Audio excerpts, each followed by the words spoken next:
Welcome.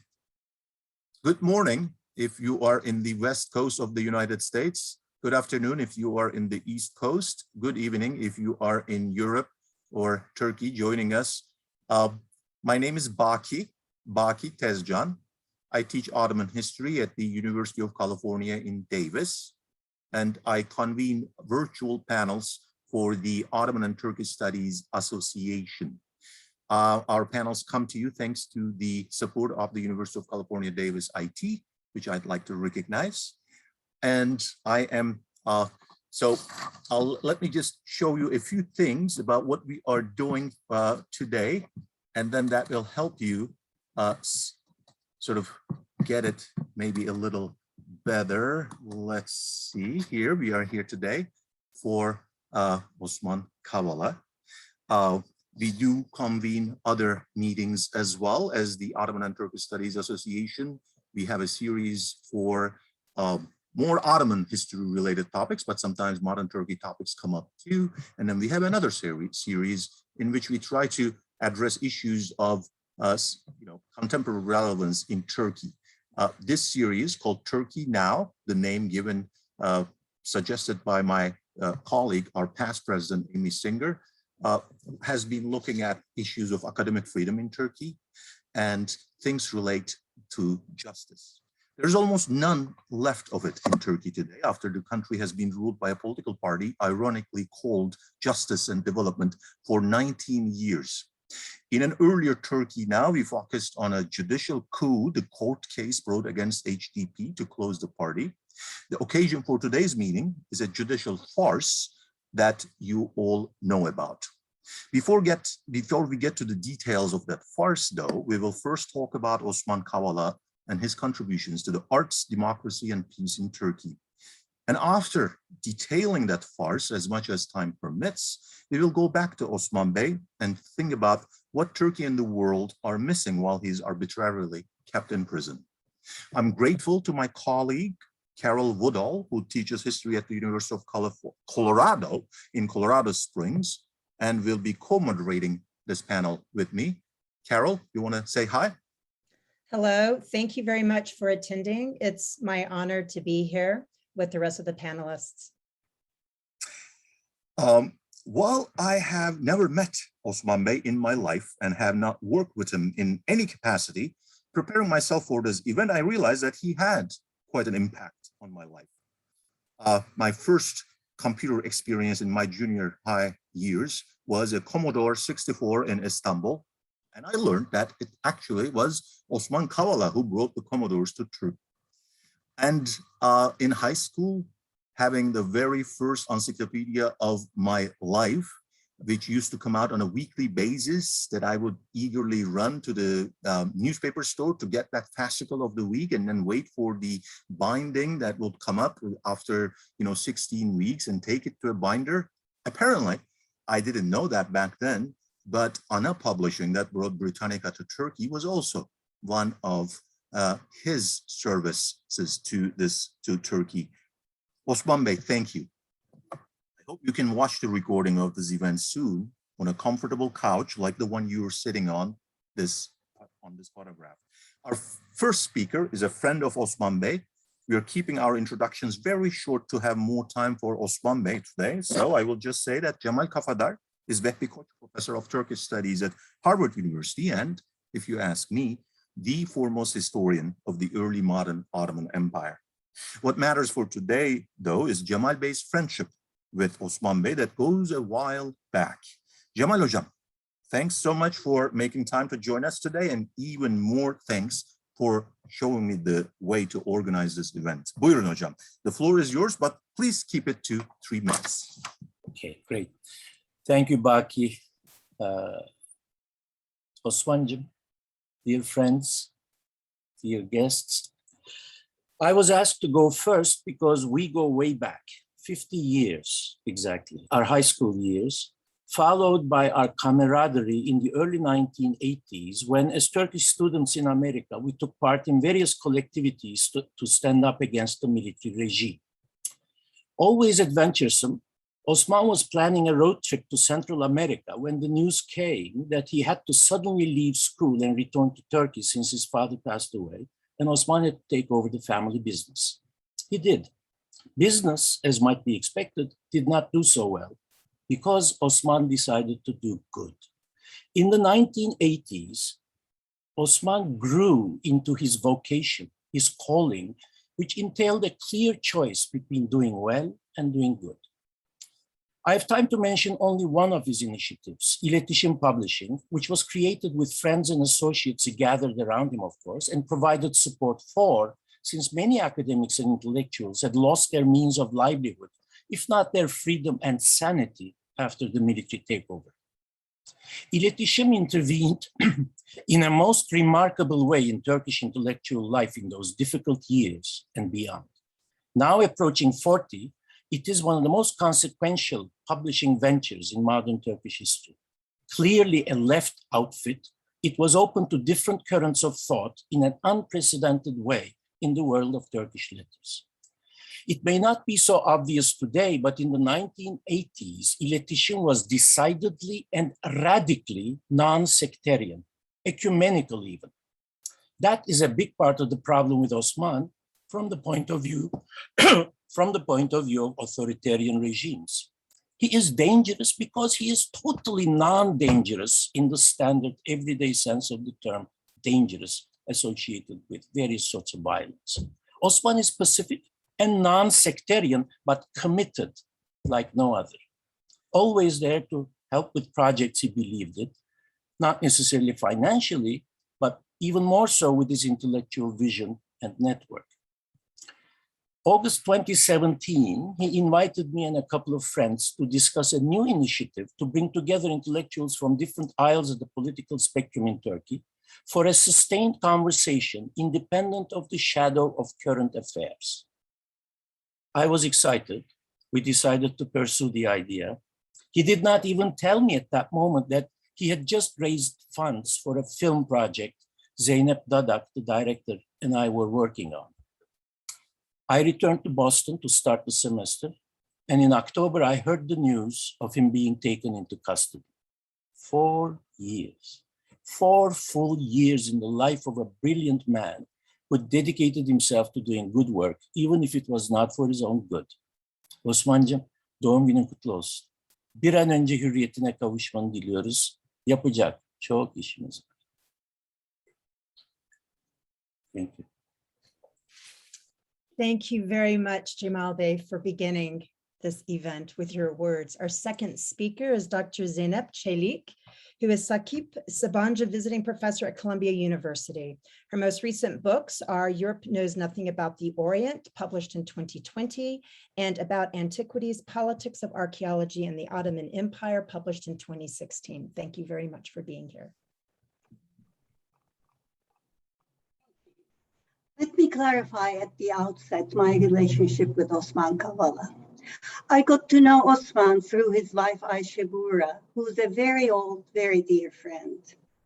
We spent wonderful times together in Istanbul, New York, and Assos. Life has not treated us well during the past few years, but we still plod along. This is my very modest tribute to Osman Kavala and the breadth of his cultural engagements, centering on an aborted project we were just beginning to develop. I had done some research on archaeological laborers on an excavation site in Nippur, Mesopotamia, around the year 1900. Nippur was in the middle of the desert with nothing around it. The stories I had stumbled upon were touching and eventful, with multiple actors.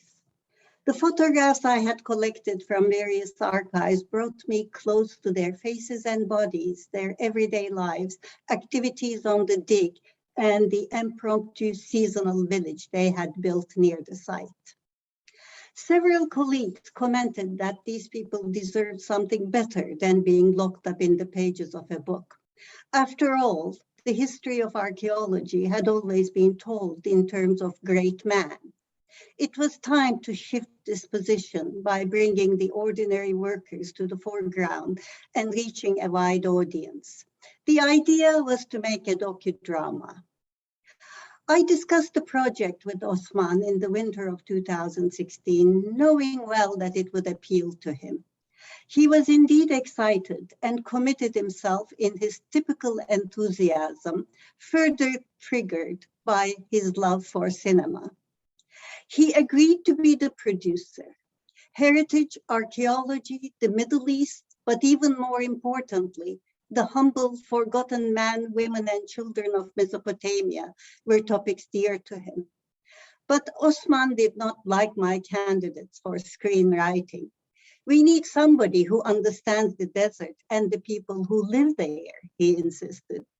A ferocious reader of world literature, he had the right insight. Sadly, all stopped 4 years ago. Neither I nor the director and her team had the heart to pursue the project without Osman Kavala. I failed to understand the absurd, inexplicable accusations against this very decent, very good man. I revolt against his unjust detention. Thank you. Thank you. Our third speaker is Carsten Paludan-Müller, who is an archaeologist and associated with the Cambridge Heritage Research Center. For more than 10 years, he has worked with Osman Kavala and Turkish and Armenian experts to explore, promote, and protect Armenian heritage in Eastern Anatolia. Thank you very much for being here.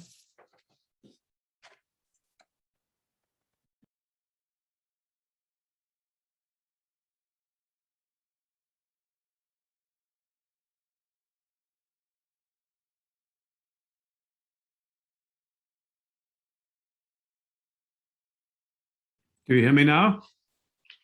Okay, thank you. I've known Osman Kavala since 2010, and by then he was already interested in cultural heritage.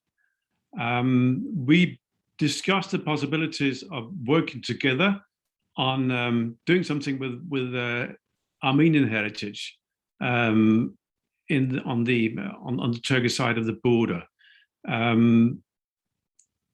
Osman struck me immediately as someone who saw the potential of cultural heritage not as something which was just for, let's say, nerds, especially interested in the past, but also for people who was concerned about how to understand themselves in the current setting from cultural heritage. He saw that cultural heritage could be used to pay respect to other people, to build understanding between people who were not in the outset sharing the same culture. He saw cultural heritage as a potential also for socioeconomic development in tiny local communities.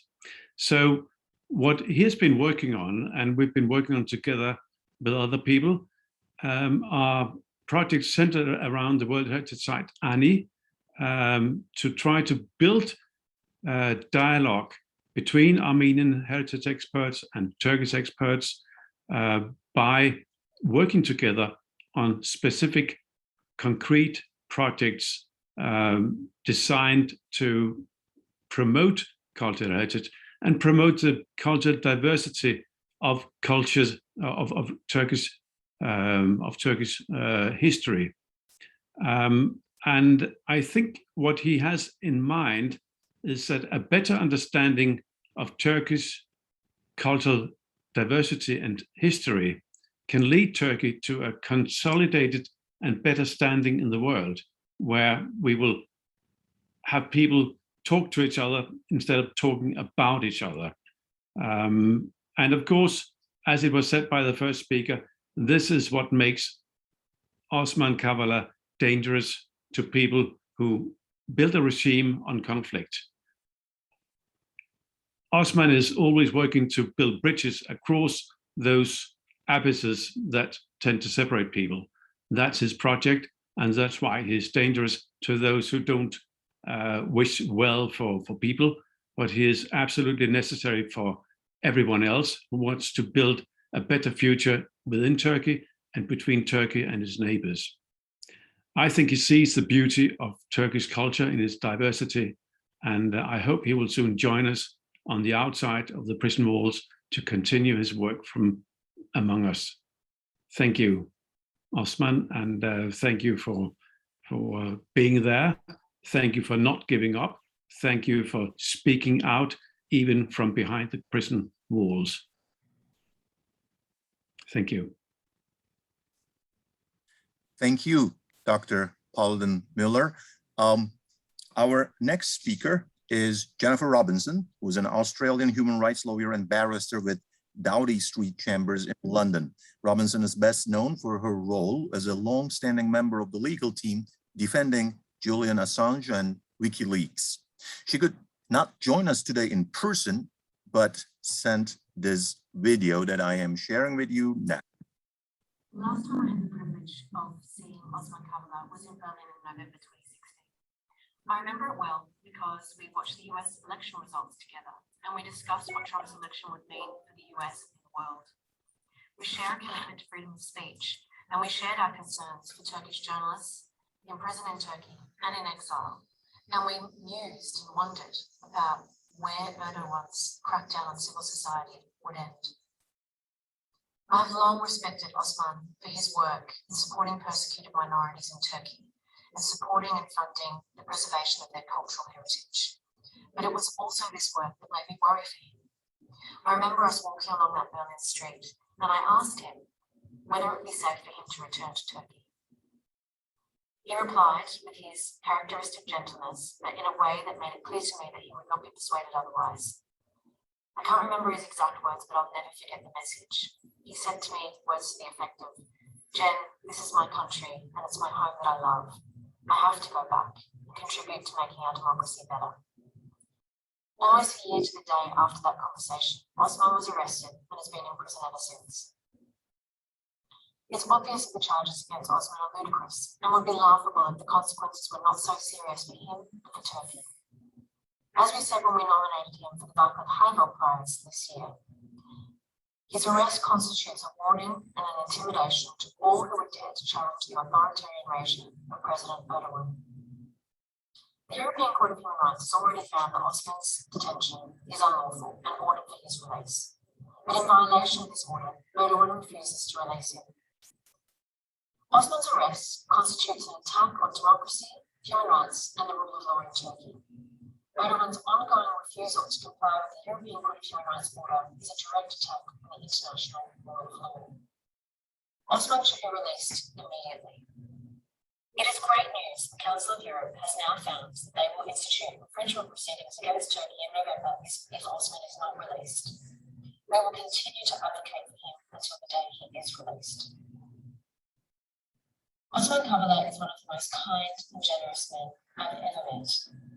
We are all the poorer for his absence. I will happily join the long queue of people waiting to welcome him when he is released from prison and give him a huge hug, and I can't wait to see what he does in the future. Thank you for including me in this important event to honour him, and I wish you all the best.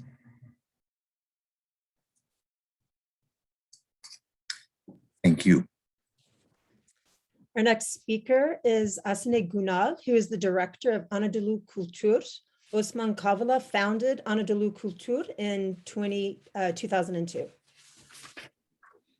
Thank you. I would like to thank the organizers of this meeting.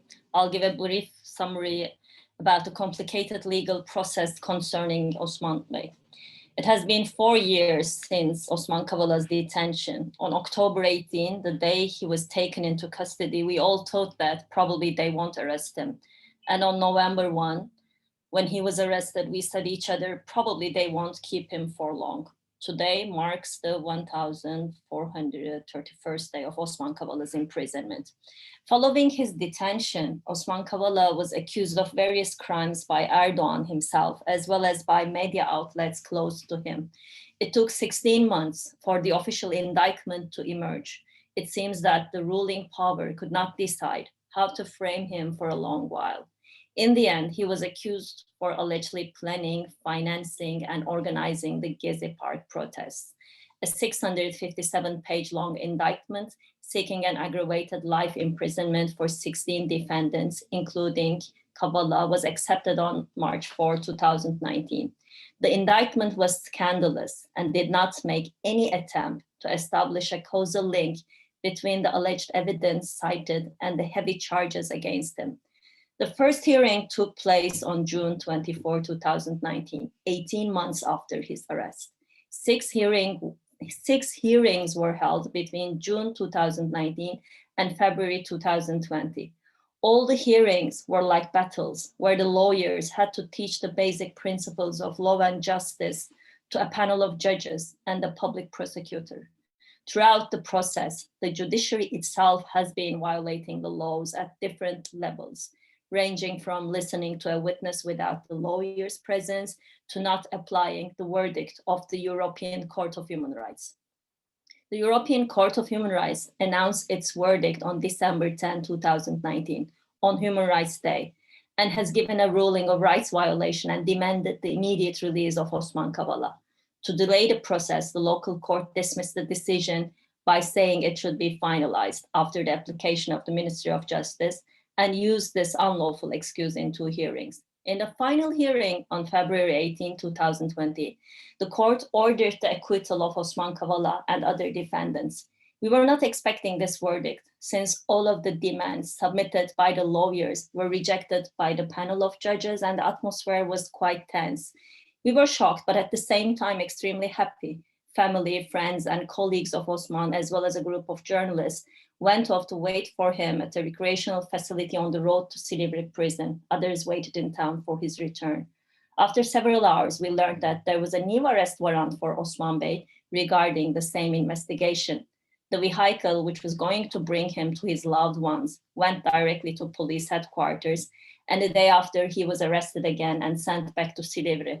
This was a total frustration. However, we were not so surprised, as President Erdogan targeted not only Osman Kavala and Gezi in the party group meeting, but also the judges who acquitted him.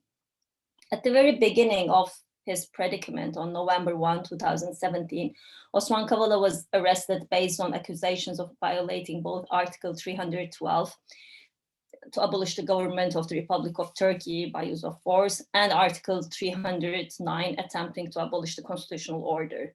So one is about Gezi, the other is about the 15 July coup attempt.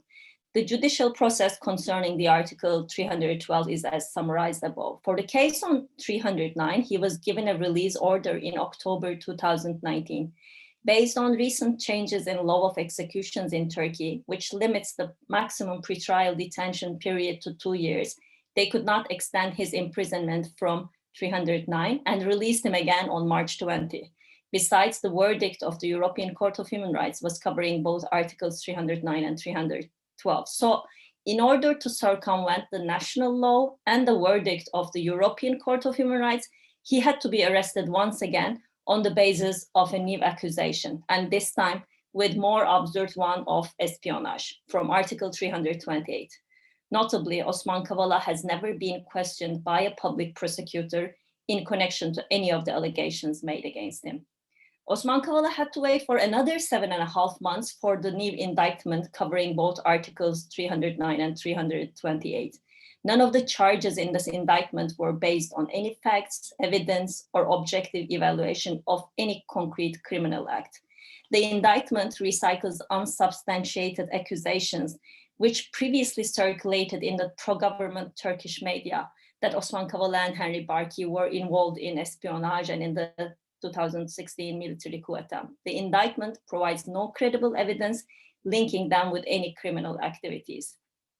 A thorough reading of the whole indictment reveals that the intention of the Istanbul Deputy Public Prosecutor, unfortunately, who was appointed as Deputy Minister of Justice 1 week after the release of the indictment to the public, is to discredit civil society organizations and to present their work as dangerous and divisive. In the indictment, Osman Kavala was accused to manage activities which trigger social disintegration by supposedly funding divisive projects directed at citizens, particularly those from Kurdish, Armenian, Greek, Christian, Jewish, Assyrian, or Yazidi background. The first hearing of this new case took place on December 18, 2020.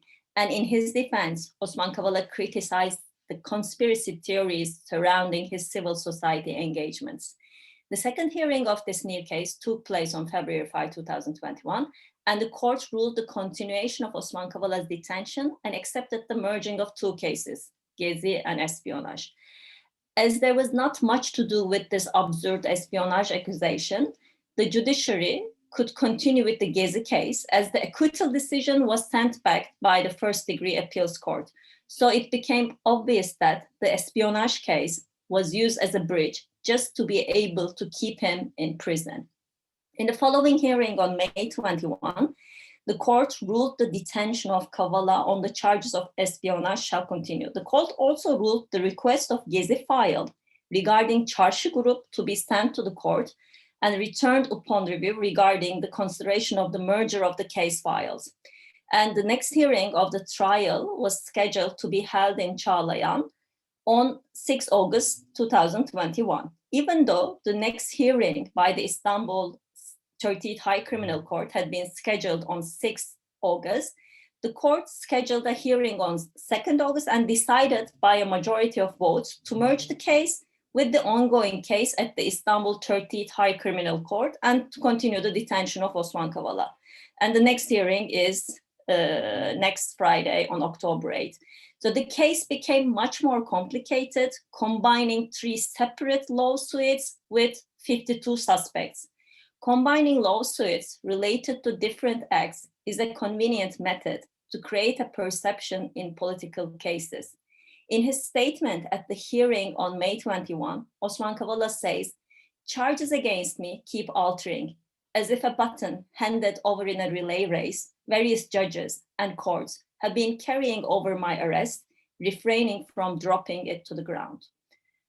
The Turkish state did not apply the decision of the European Court of Human Rights, which was finalized on 12 May 2020, and the Committee of Ministers of the Council of Europe urged Turkey to ensure his immediate release. On 29 December 2020, Constitutional Court of Turkey ruled that Kavala's detention does not violate his right to liberty and security guaranteed under the Article 19 of the Constitution by 8 to 7 votes. President of the Constitutional Court, as well as 6 court justices, clearly put forward that the charges and detention are incompatible with our Constitution and the norms of European Court of Human Rights. Chief Justice Zühtü Aslan said, "Let alone the strong indication of the existence of a charge of political or military espionage on which the applicant was arrested, not even a simple suspicion could be presented." The story of Osman Kavala's detention is a remarkable example of the politicization of the judiciary and its use for political purposes. It's an example of the attempts to create crimes according to the person who is sought to be punished. It clearly shows how conspiracy theories can be used instead of evidence, ignoring not only legal norms, but also the rule of reason. Osman Kavala has long been a target due to his solidarity with the politicians, journalists, and academicians whom the government tries to silence, and his support for the non-governmental organizations working in the field of human rights and social rights, and the projects he carried out through Anadolu Kültür. He was a target because what he did demonstrated that all these could still be done. It symbolized the belief that there could still be law in this country. And exactly for this reason, his detention and arrest signified a criminalization of all these civilian and democratic activities and the persons and institutions that partake in them. Despite all sorts of injustice and adversity against him, Osman Bey never gives up on his kindness, and without prioritizing his own situation, keeps on drawing attention to the importance of judicial independence and rule of law. Although he is being held as hostage for exactly 4 years with baseless, unjust, and absurd reasons, he continues to fight for the ideas he believes in wholeheartedly. Even from the prison, he stays engaged and works together with us and keeps on doing good deeds. I truly wish that he will soon be free and this injustice will come to an end. Thank you.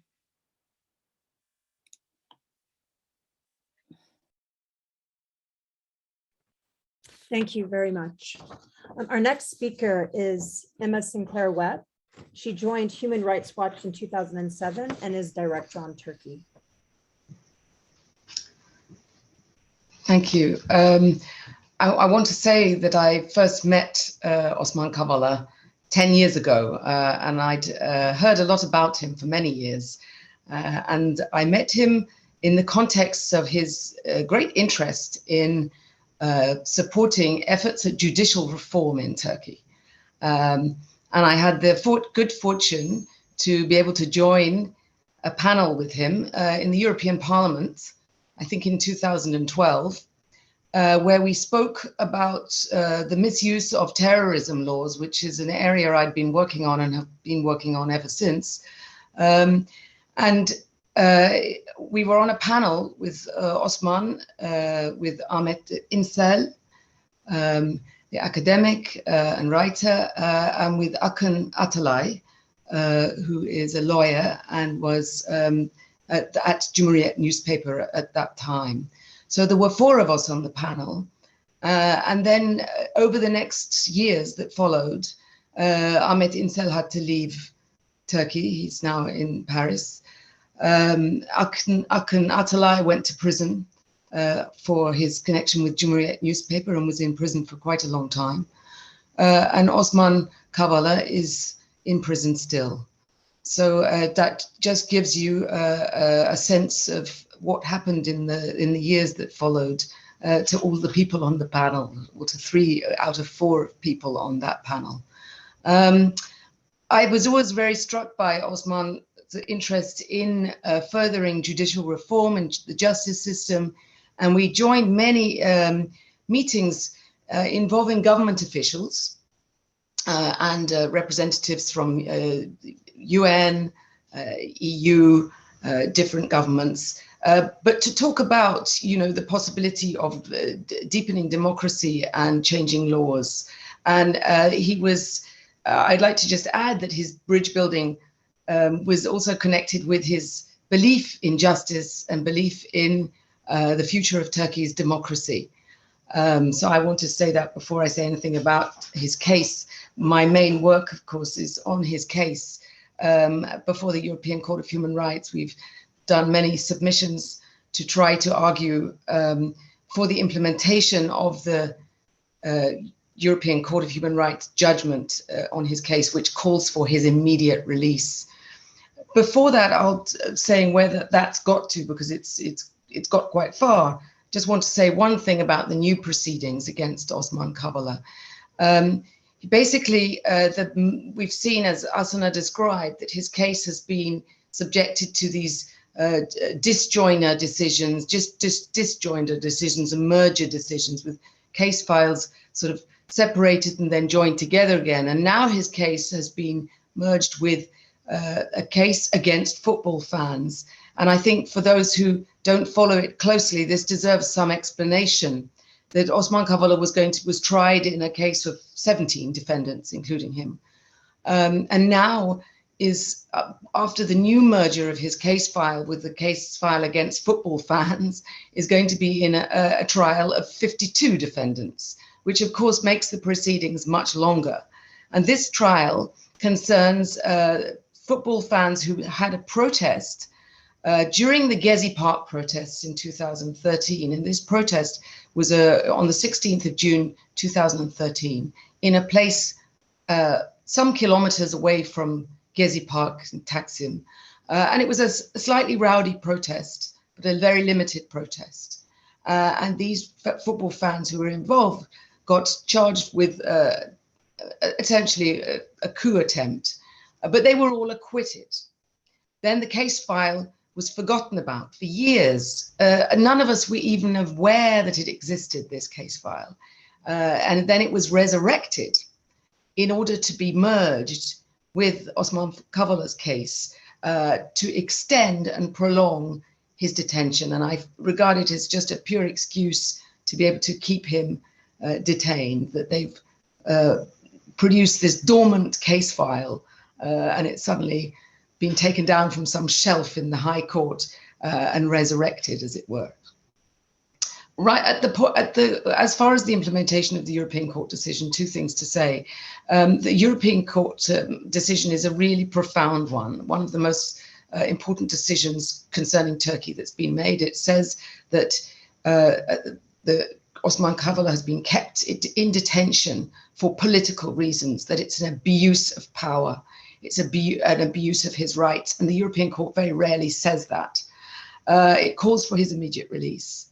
It's been 7 decisions have been made by the Committee of Ministers that's in charge of supervising the implementation of the decisions of the court. And the Committee of Ministers, and that's the deputy ministers of the Council of Europe member states, get together in sessions and they make these decisions. And they've said 7 times, in the case of Osman Kavala, plus a resolution calling for his immediate release. They've now said that if Turkey does not release Osman Kavala by the next session, which is in December, they will notify Turkey that infringement procedures are starting.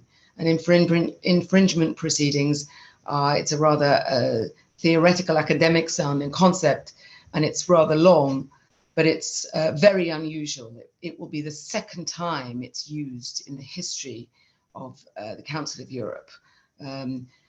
And that is very significant. It's been used once before against Azerbaijan, but if it's used against Turkey, it will certainly show the total shame of Turkey's justice system. A final point is that the deprivation of liberty of Osman Kavala is not just about one man. This is a case that goes far beyond that. It concerns thousands of people who are unjustly detained in Turkey and who are subject to a criminal justice system which is entirely now under political control. And it represents in many ways, his case, the huge collapse of the rule of law in Turkey.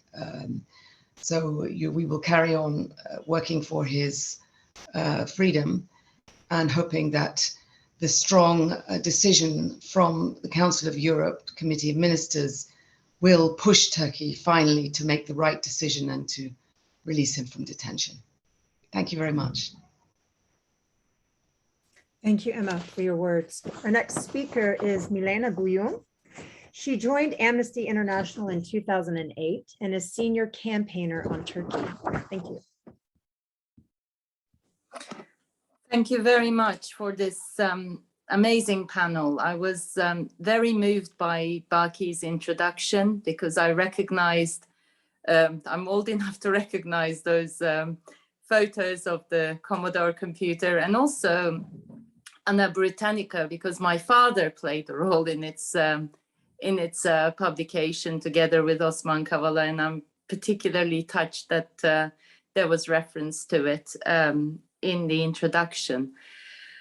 Much has been said, and very eloquently by Asena and Emma about the judicial process and how this now entrenched injustice that is being forced on Osman Kavala is also a way in which the entire independent civil society is feeling the burden of this crackdown.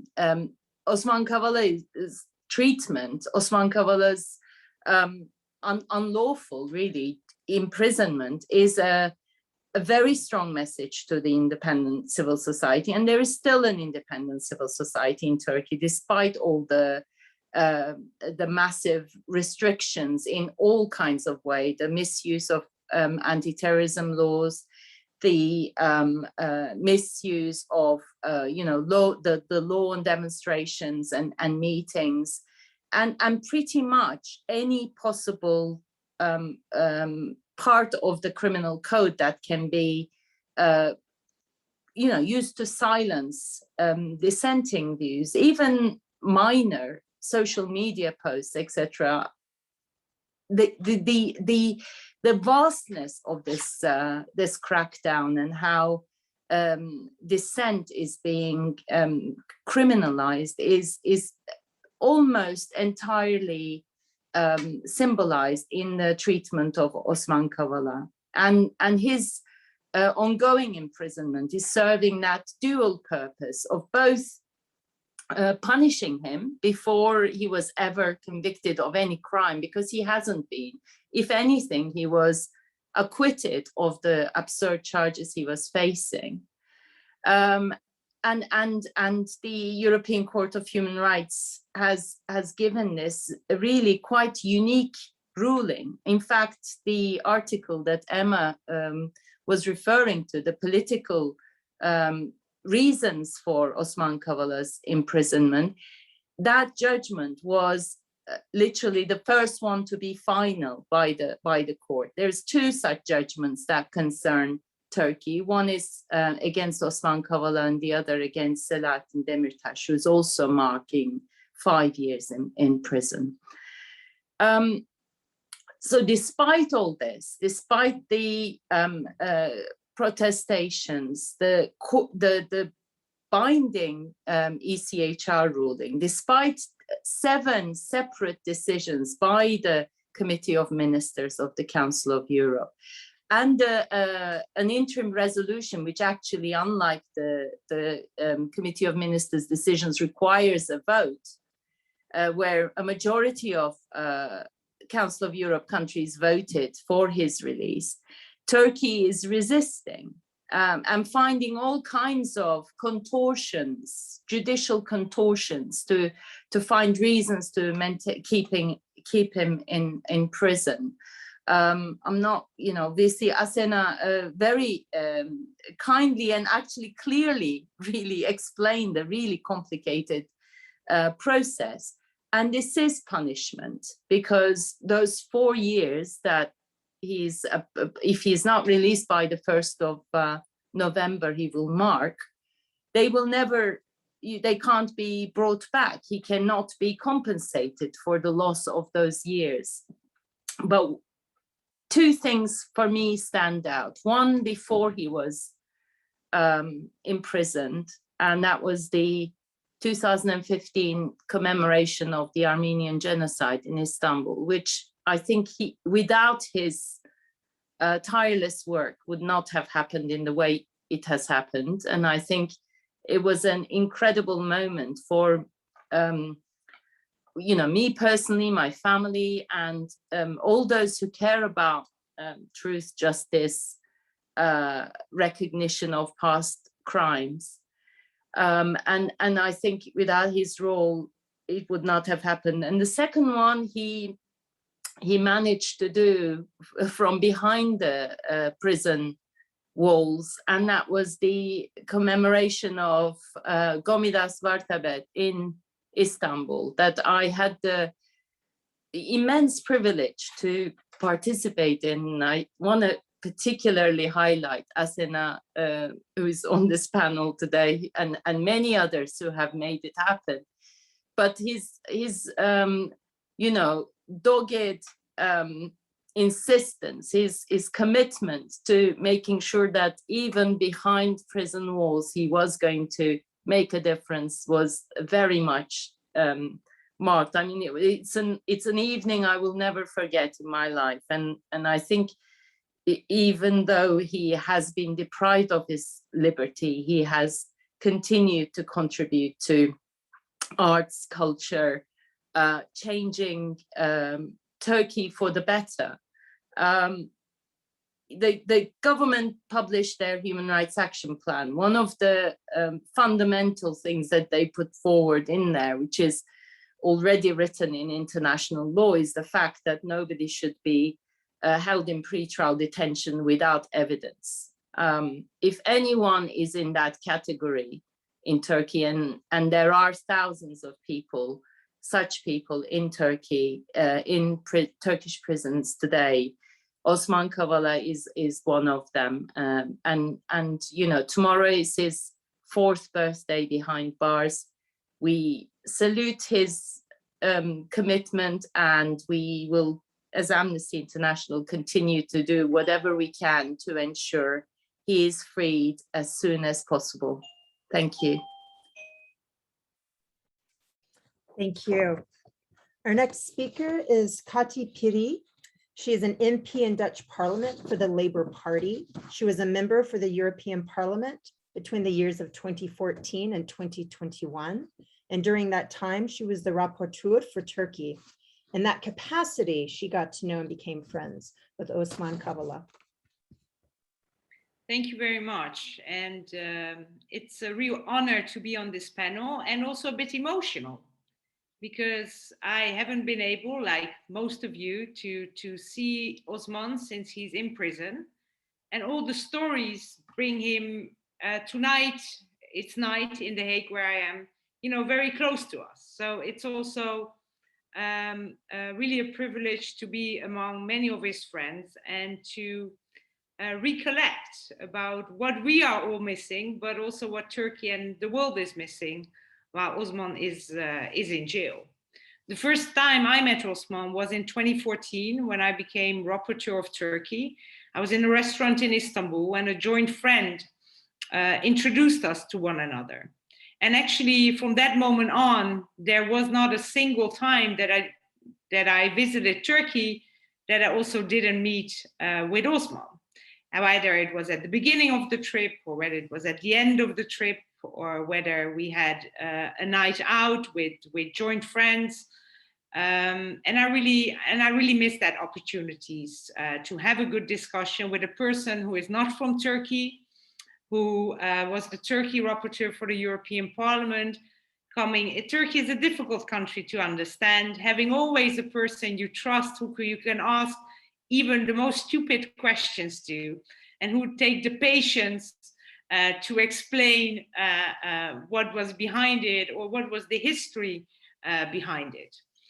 Now, the last time I met Osman in person was, of course, already at a period that there was a clear deterioration after the failed coup attempt in Turkey, where we saw many Democrats ending up in prison. And I remember walking the streets of Istanbul with Osman and asking him, aren't you afraid that something might also happen to you? When we saw what had happened, among others, to the journalists of Cumhuriyet, or to people like Demirtas, or politicians from HDP. And he said, no, I don't think they will go that far. He was still hopeful that there would be a limit to the cruelness in the country that he loves and that he really believes in. And he said, I have never been politically active. I have no links to the Gülen movement. What would be the interest for them to imprison me?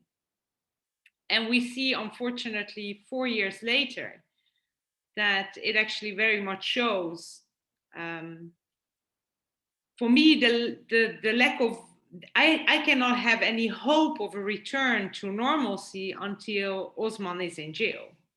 And it's very unfortunate that, again, he will have to celebrate his 4th birthday, like you said, Milena, probably in jail. And I just think that the world is missing one of the kindest men I've ever met. Many of you refer to him as a bridge builder. I would also say a peace activist, someone who truly is a Democrat.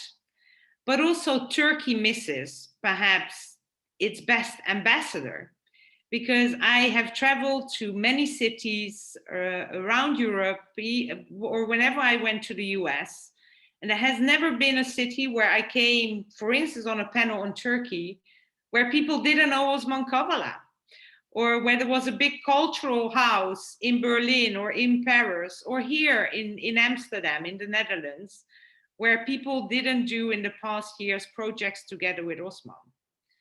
So I very much hope, like all of you, that there is still some decency left, that there is still some feeling of justice left, and that Osman will be soon again with his close ones, with his loved ones, with his family who dearly misses him, with his friends, and that perhaps with these panelists, next year's birthday, we can celebrate it with him among us. Thank you very much.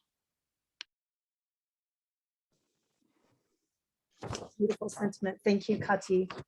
Our next speaker is Nacho Sánchez Amor. He is member of the European Parliament from Spain.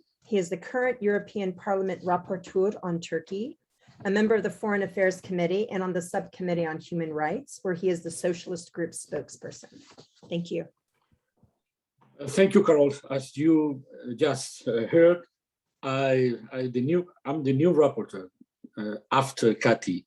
I heard this not easy position, and I have to say it's a pleasure to see Kati again in the trench. And I have to say, for starting, that everything I built on my position as a rapporteur, I did under the foundation, on the foundations that Kati left the parliament. It's a pleasure to continue her work. Well, thank you. It's good morning, good afternoon, and good evening from some of you. Thank you for this initiative, Baki and Carol.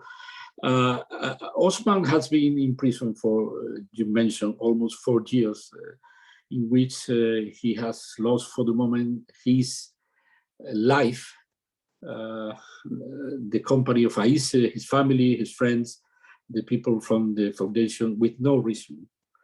There is a legal explanation for everything, but this is no lawful reasons to have Osman in jail. Much to his regret, he has become a symbol for all that should change in Turkey, but is not changing in respect to the rule of law and independence of the judiciary, of the upholding of human rights. His case is, for me and for many of my colleagues in the parliament, a litmus test on the real sincerity of the Turkish authorities to change things and to become again on the path of to become a democracy in some way. And unfortunately, the result of this test is a failure, painfully clear at that very moment. There have been recently some statements trying to, again, to seduce the European public opinion or the European institutional bodies. But for the European Parliament, and I'm happy to join here Kasia and Sergey Lagodinsky, my colleagues, for the European Parliament, this path will be hindered for as long as Osman continues in jail. In contravention has been clearly said of international commitments of Turkey. This is not, like sometimes is depicted, an attempt to use some colonialist pattern to introduce things in a nation as Turkey. Turkey committed to the Council of Europe principles, and Turkey has failed because it's not abide on the ruling of a European Court of Human Rights and the Committee of Ministers of this international organization. I haven't had yet the opportunity to personally meet Osman. I have no personal feelings or personal memories of that the most of you have, but I will be next Friday in Istanbul with Aise and with the colleagues. Some of you, I assume, to attend the hearing, not only for my personal solidarity that Aise knows is part of my role, and I take gladly, because to show clearly to the public opinion in Turkey, this is a testimony of solidarity of the European Union.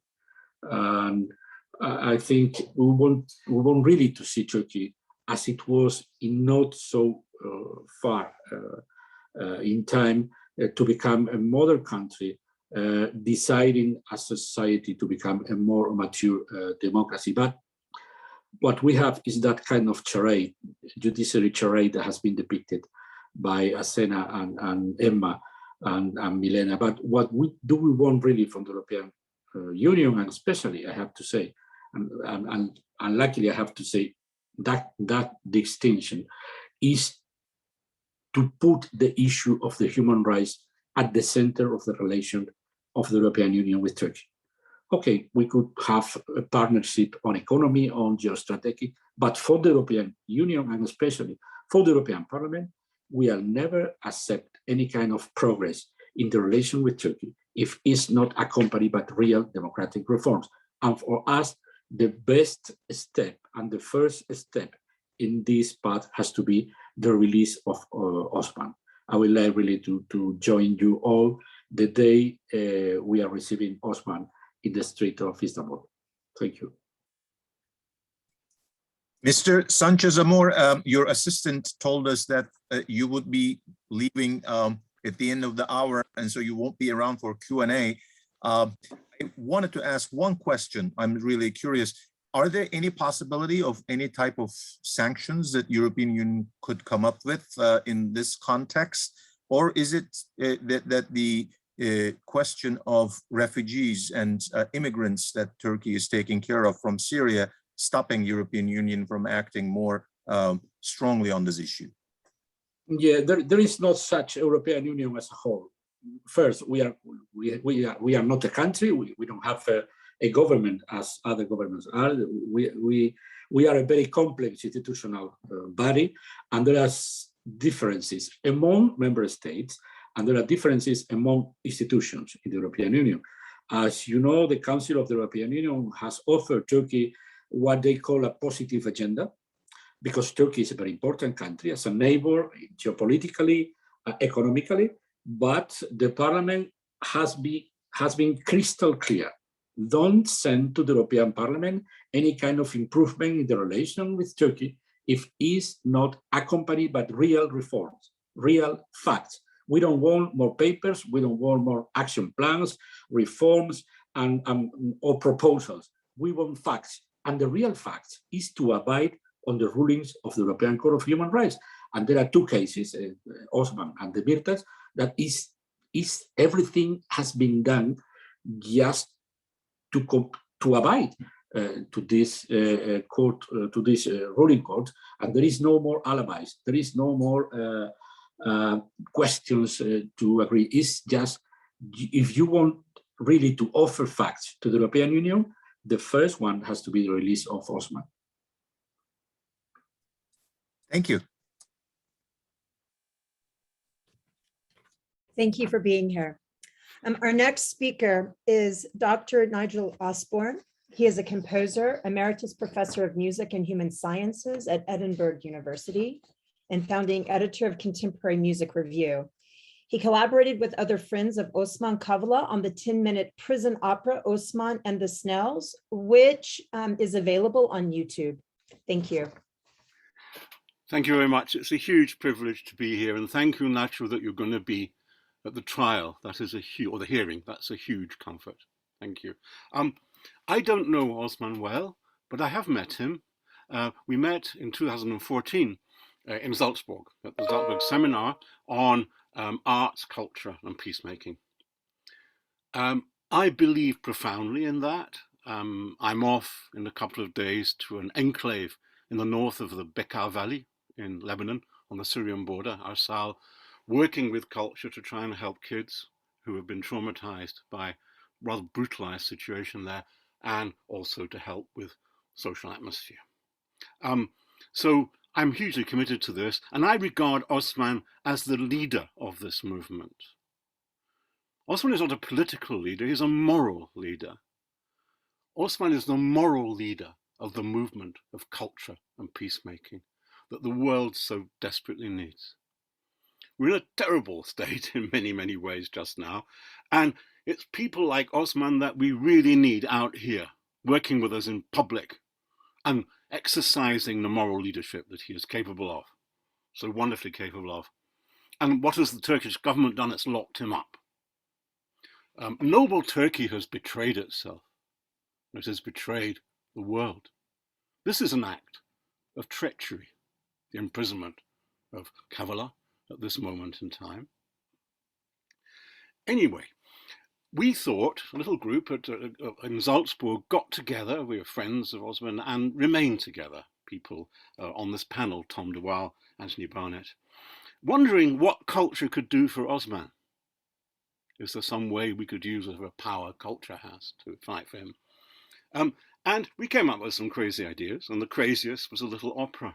And it happened because a story came to us about Osman.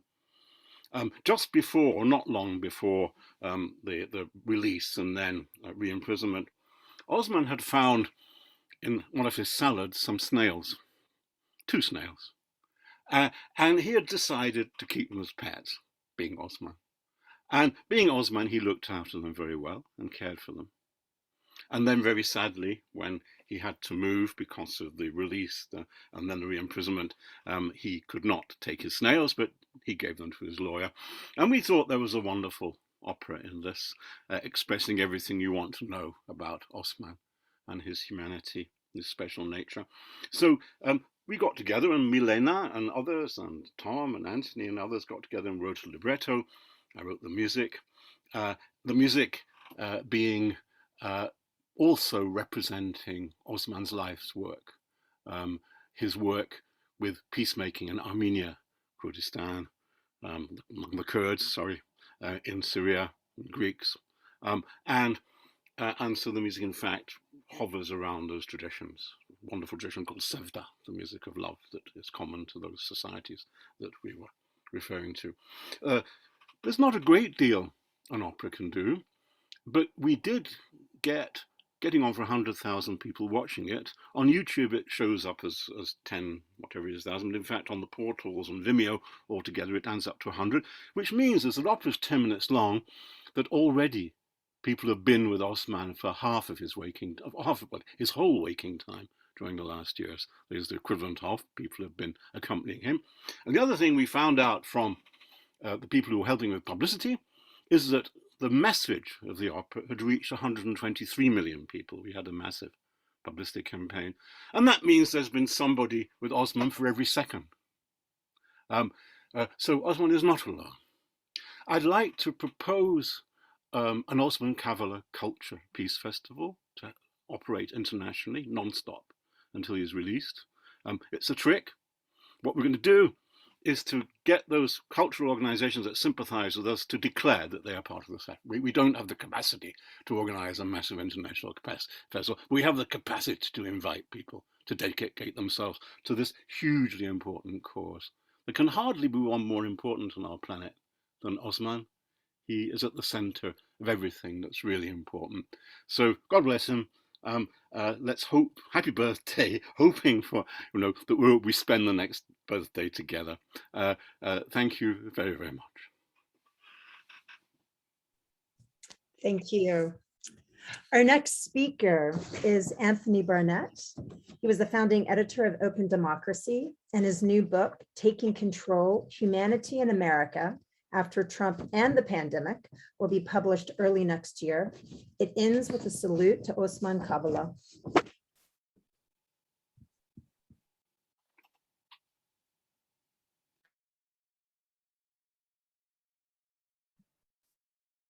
Thank you. Can you hear me?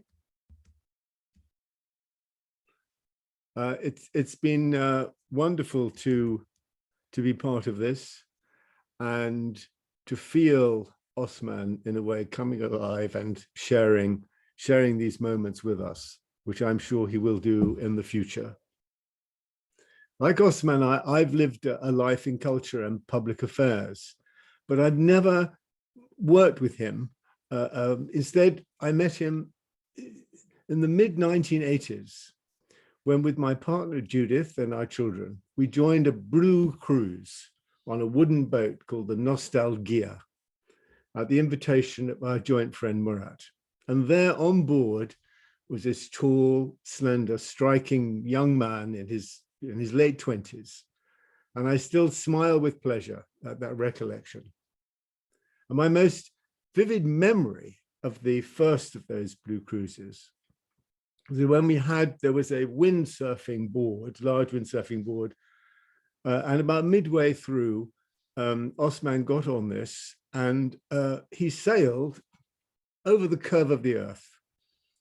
And we had to set out to find him. Our boat went off in search of him, and there he was on the horizon, standing cool with his solitary sail. And we caught up, we rescued him. And I recall that he was then scolded by his then partner, soon to be his wife, by Aisha. And I could still remember my feeling of admiration at his resilience and his audacity, that he seemed to be untouched by many hours in the elements. And we met very often after that as family friends. And I was struck by many of the characteristics that people have talked about: his empathy, his feeling, the the persistence with which he worked to bring people together, his tolerance.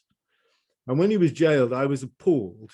And I wrote an article immediately in Open Democracy, denouncing this grotesque act of barbarism. And I was confident that the charges were so absurd that he would soon be released. And I think I realized when the charges were indeed dismissed and he was immediately rearrested, as we've heard, that he's jailed because Turkey's president knows and fears the fact that Osman represents the Turkey of democracy and tolerance and its civil society, and indeed its majority. So Turkey itself is being jailed. And not only Turkey, all of humanity is being put to the sword by the Trumps and the Putins and the Xi Jinpings and the Modis. And Osman's freedom is our freedom. And while he is jailed, we are all jailed. Thank you. Thank you. Thank you so much for being here and joining us. Our next speaker is Sona Tatoyan. She's a first-generation Syrian Armenian-American stage and film actor, writer, producer, and director with bases in Los Angeles, Berlin, and Armenia. She could not join us today in person as she is traveling to Armenia as we speak. She's literally in the airplane. We are grateful to her for sharing a video with us. According to Buddhist wisdom, a bodhisattva is an enlightened being committed to the liberation of all other beings, one who understands our deep interconnectedness. A bodhisattva inhabits the qualities of patience, generosity, morality, diligence, concentration, and wisdom. Osman Kavala is a bodhisattva who changed my life. I'm a first-generation Syrian Armenian American artist, an actor, and a writer. I grew up straddling school years in rural Indiana and summers in Aleppo with my maternal grandparents and extended family amongst the Armenian community who rebuilt their lives there after the Armenian genocide of 1915. In Aleppo, I heard the dark stories of what befell my ancestors who lived in what's now eastern Turkey, in towns like Kharpert and Urfa and Antep, and I was incensed by this tragedy. Since childhood, the Turk was an enemy to me. Until I met Osman Kavala, the fall of 2012. This man of deep quiet and deeper integrity, whose photo should rest next to the word gentleman in the dictionary of every language. A brave soul, whose courage is driven by compassion and kindness, not bravado. When my grandmother died in Aleppo in December of 2012 during the Syrian war, we couldn't bury her. So Osman asked me to write a piece eulogizing her, and he personally translated it into Turkish for publication in Radikal, a progressive paper that's now defunct due to the crackdown of free speech in Turkey. He moved. You know, Osman was also close to his nene. When we met, Osman was taken by a long gestating project that I'm creating that deals with the darkness that was catalyzed in 1915. And his support of me was multifaceted: financial, emotional, spiritual. You know, later, out of that work was born the idea of my nonprofit, Hakawati, which means storyteller, in Arabic, a platform to help amplify the voices of frontline communities and support their art. Once again moved, Osman funded its conception. Yet, my medicine has been the soulful conversations over long meals in Berlin, Istanbul, Venice, discussing the shared pain of our people, and art's capacity to help heal that pain, bridge that pain through a dialogue of the heart. This has helped heal my soul. This has helped shift my connection to Turkishness, redefining that long associated darkness, sublimating it, giving it new possibilities. Because in front of me, in support of me, was a Turkish man who exemplified looking at the truth from a deeply human lens, driven by the desire to heal all of us involved in the tragedy that occurred on those lands that we shared for millennia. Osman is a bridge builder in a world where the misguided construct walls. Osman Kavala, my dear Turkish Bodhisattva, may you join us again soon.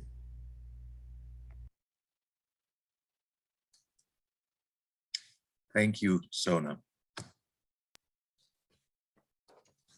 Our next speaker is Thomas de Waal. He is a senior fellow with the think tank Carnegie Europe. He has worked as a journalist in Russia and written several books about the Caucasus region.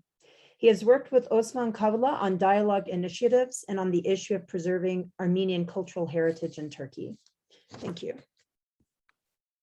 Thank you very much, Carol. It's very hard to follow Sona Tatoyan. She's sort of said it all, really. I met Osman 10 years ago when I was working on various Armenian-Turkish dialogue initiatives, including supporting the one Carsten has mentioned about cultural heritage, Armenian cultural heritage in Turkey.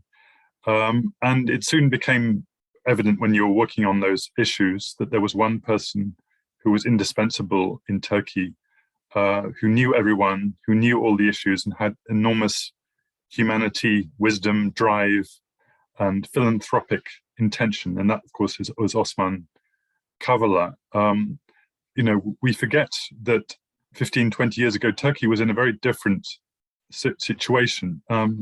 Suddenly those blank pages in Turkish history were filling up. People were talking about those issues, about what happened in Turkey in the early 20th century, the destruction, complete destruction of the Ottoman Armenians that Sona was referring to, that her family suffered, the deportation of the Pontic Greeks, the long persecution of the Kurds. All those issues were suddenly being talked about. And as the wonderful Armenian-Turkish writer and editor Hrant Dink said, it wasn't that Turkish society as a whole was denying those issues, they just simply didn't know about them, that this was just, there was no knowledge about them. And Osman Kavala began filling those gaps with these extraordinary initiatives, creative initiatives, mentioned of exhibitions, of films, publications. He then, when I wrote the book on Armenia and Turkey issue, he immediately had it published in Turkish by İletişim. The meeting we had in Salzburg when I was able to get Osman there, and then he brought this wonderful cast of people with him, including two wonderful Turkish Cypriot and Greek Cypriot gentlemen who worked together, who inspired us all. He's an amazing catalyst for other people. So I can't say I know him very well, but I met him so many times in those years, and we coined this term, the Salzburg group, and FOO, Friends of Osman. And so I also hope that I'm a friend of Osman. I've been writing to him in jail from time to time, sending him books occasionally, and he writes the most wonderful letters from his cell. His mind is alive. He's reading those books. And I encourage others here also to do that. I think that's a good way of being in touch with Osman Kavala, to send him reading material. So I'm also very honored and glad to be with you here today. And like everyone else, deeply want to see this injustice reversed. The injustice not only of Osman's case, but thousands of others in Turkey who he really exemplifies. And I hope that we just can keep his case in people's minds and don't let the Turkish authorities put it under the carpet and forget about it. Thank you. Thank you very much for your words, Thomas. Our next speaker is Murat Çelikkan, who is a human rights defender. He is also the co-director of Truth, Memory, Justice Center for the last 10 years. Thank you for being with us. Well, let me thank you very much for the opportunity at first, and then tell you about my relation to Osman. He has been a very good friend and colleague for the last 30 years. We have worked together in fact-finding missions, peace campaigns, in dialogue initiatives, and in civil society organizations. Shared hotel rooms in Kurdistan region, dined and wined together, especially in one of his initiatives, Jazair. So thank you for the opportunity to be a part of this panel and celebrate his birthday. When Osman was detained in the plane to Istanbul at Atatürk Airport, arriving from a meeting with Goethe Institute in the province of Gaziantep, he had no idea that this was the start of his almost 4 years of imprisonment. He also had no idea why he was detained. Neither did we.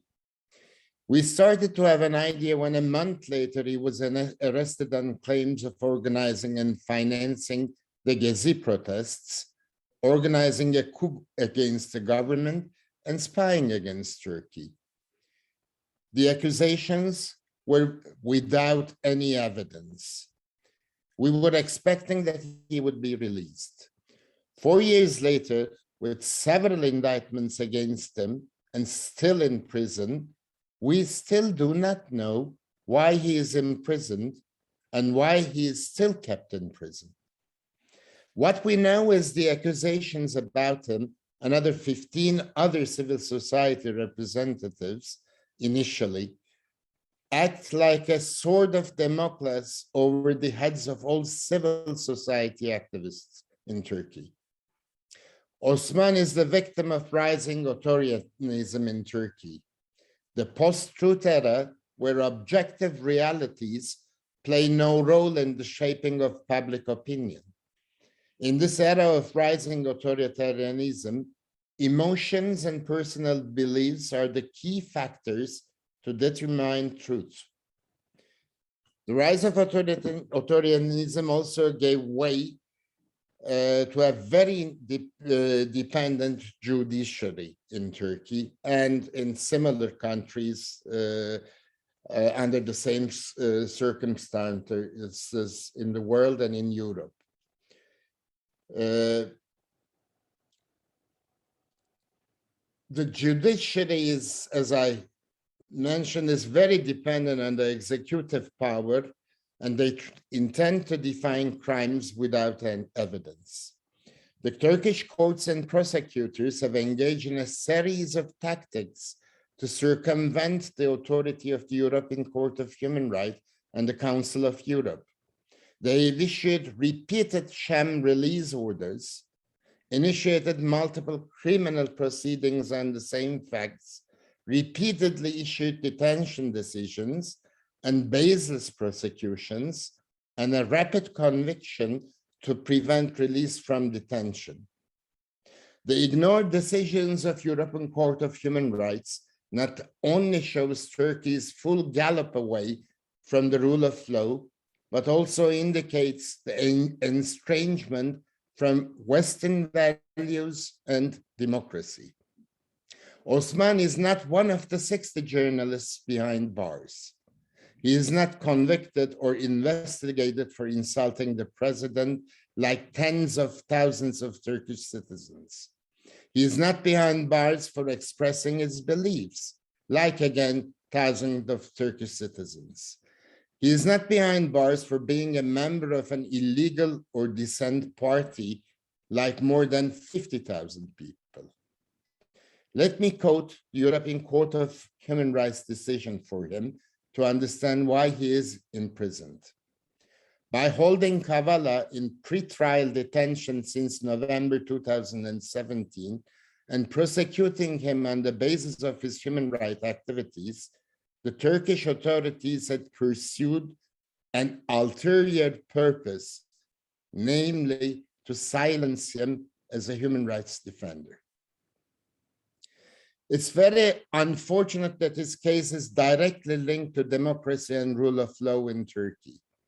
If there will be any attempts to restore democracy in Turkey, Osman will be released. If the judiciary decides against acting like the whip of the presidential executive body, again, Osman will be released. That is why his freedom is so hard and so valuable.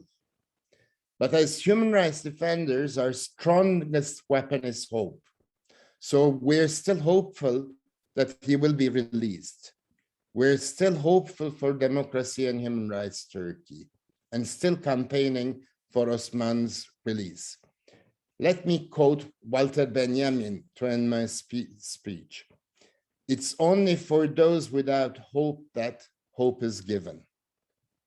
İyi ki doğdun, iyi ki varsın Osman. Thank you. Thank you very much, Murat Bey. Our final speaker is Dr. Sergey Lagodinsky, who is a member of the European Parliament for the Alliance 90 and the Greens. He is the first vice chair of the Parliament's Committee on Legal Affairs and works on the Committee on Foreign Affairs and the Committee on Civil Liberties, Justice, and Home Affairs. He chairs the delegation to the EU-Turkey Joint Parliamentary Committee and is the Greens EFA spokesperson for EU-Turkey and EU-Russia relations. Thank you very much for being able to join us. Thank you so much. What an honor of being here among you. I saw Osman Kavala in person only once. It was on a wonderful Christmas day, and it was in Silivri prison, where one of the trial days was scheduled for Christmas. I thought that it would be more than symbolic, but also more than necessary to travel to Istanbul and to be present during that trial day, especially on a Christmas day. And ever since, I had countless discussions with Turkish high-ranking and not so high-ranking officials, speeches, and countless parliamentarian resolutions, and all of them dealt with Turkey, positive agenda, negative agenda, whatever you want to call it, but in all of them, and this is important to me, it was important to me that we mention Osman Kavala, among other things, but always him. Kavala has become a code, a sort of my Carthago must be destroyed moment. I repeat his name in all my speeches on Turkey. We have forgotten what it means to face heroes and to have heroes among us, not someone who are already gone, but people who are alive among us, who walked with us on the streets a couple of years ago, and suddenly we see they're not just people, they're heroes. We thought we were living in ages of authoritarians, but actually we're living in ages of heroes. And this gives us hope. When we see how many people have become heroes in Belarus, in Russia, but also in Turkey. And Osman Kavala embodies all the heroes of Turkey without being pathetic and without being over dramatic, just doing his things and sticking to his principles and staying true to himself. Him and also Aisha, his wife, who walks with him this very difficult road and who's always there when I need a piece of advice or I want to consult on further political actions.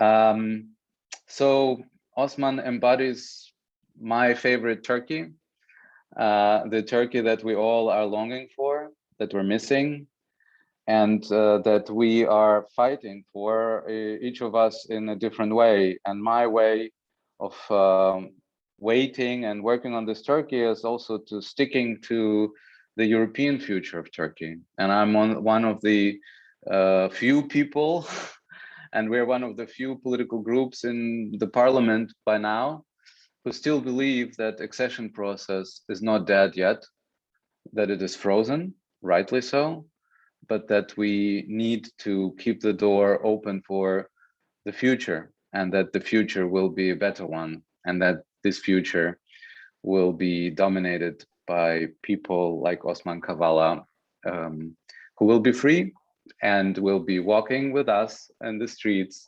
And we will maybe at some point even forget that they were heroes some days, because they just become free and active and normal like us. So thank you very much, Osman Kavala, for that. And thank you to everyone who is fighting for this future on our side. And thanks for being here. Thank you. Thank you, Mr. Lagodinsky. If you could hang out just a little longer in case there are questions, we would appreciate that greatly. Professor Zeynep Çelik wanted to make just some additional remarks. Professor Çelik, please. Not remarks. I would simply like to add a footnote to today's panel and bring up the fact that support for Osman Kavala is not only from abroad. It's not only from Europe. There are many, many voices in Turkey coming from all venues. A daily survey of media coverage makes this very clear and gives much hope. This is on an optimistic note, complementing Sergey's conclusion. Thank you.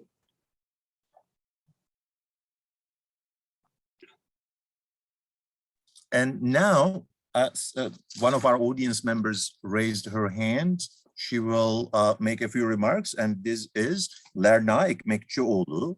She is Macmillan Stewart Associate Professor of History at the Massachusetts Institute of Technology.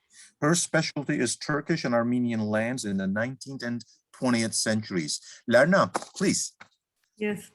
Can you hear me fine? Yes.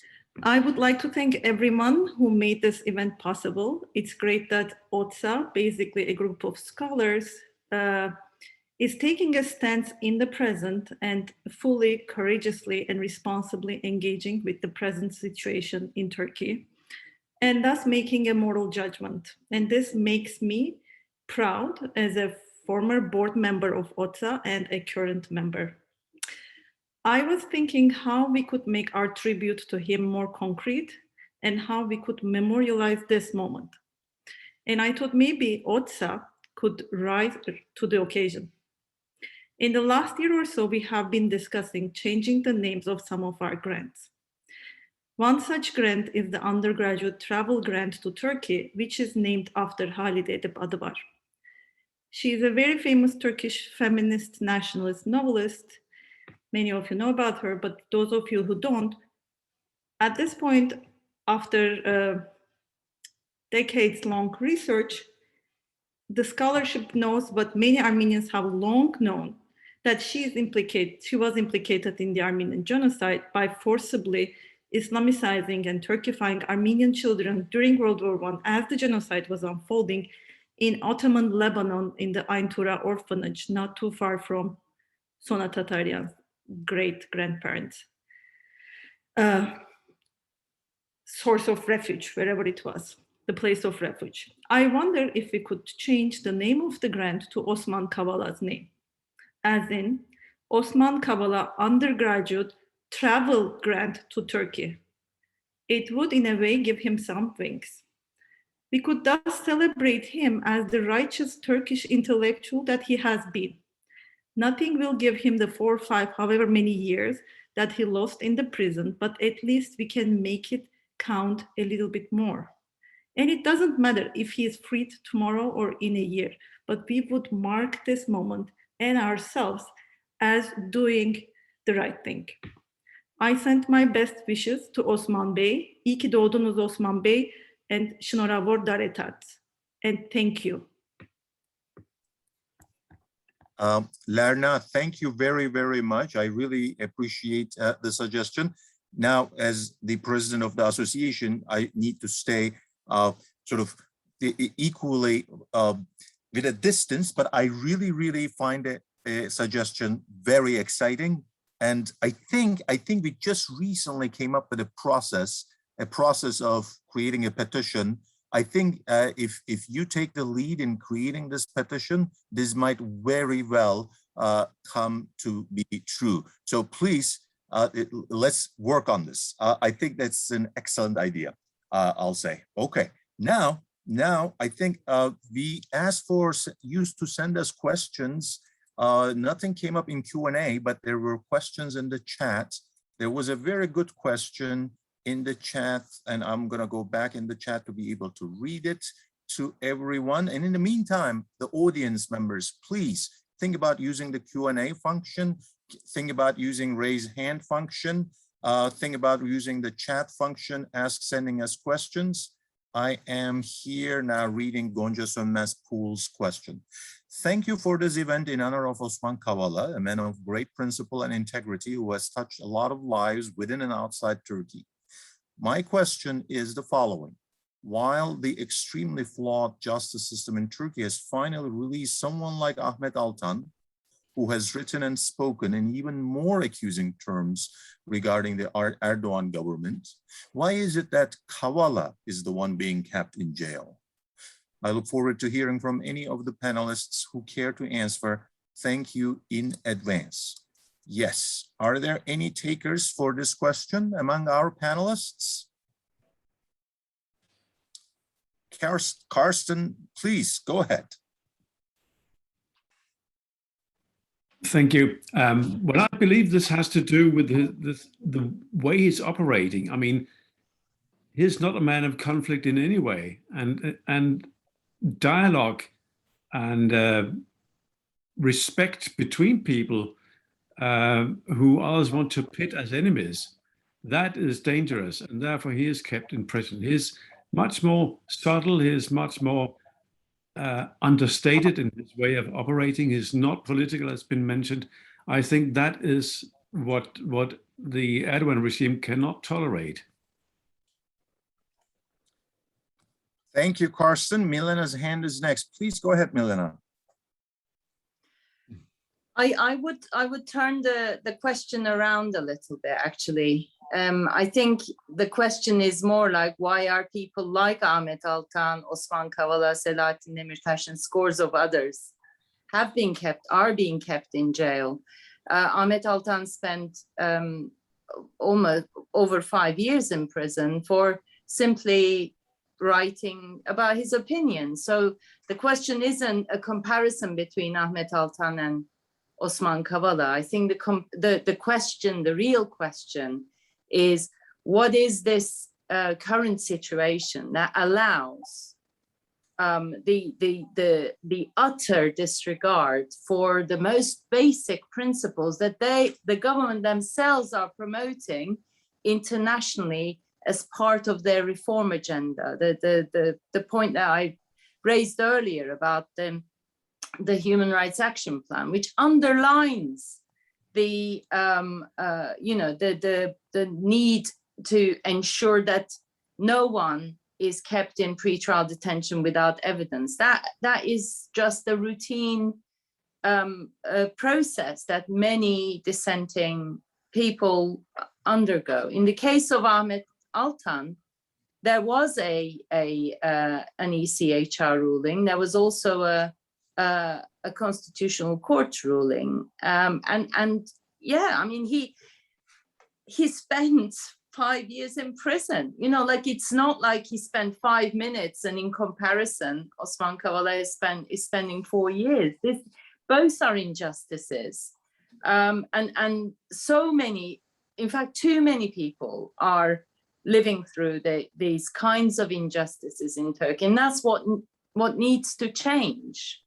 I think obviously we're here celebrating Osman Kavala, and everybody is, including myself, is very you know, I admire his work and his commitment to civil society and so on, but he would be the first person to actually present himself as uniquely different or somehow superior to anybody else who is facing injustice in the way that he has. And he is, in fact, he's very, you know, he's in solidarity with others who are in similar situations. So I think the question is not the right one. Sorry if I didn't diverted the answer, but that's what I think.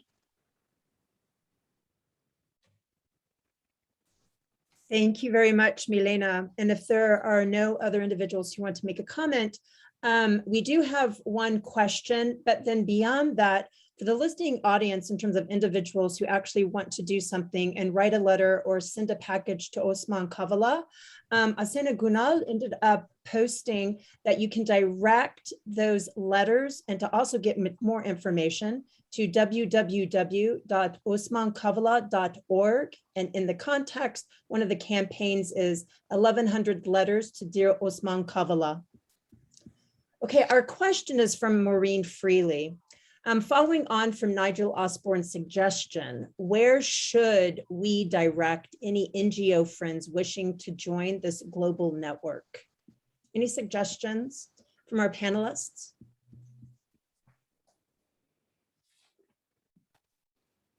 Nigel.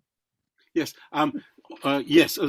What I think is, I'm hoping to come forward with some pretty concrete suggestions fairly soon, which I hope I can distribute through this network, where we can then get together to get this working.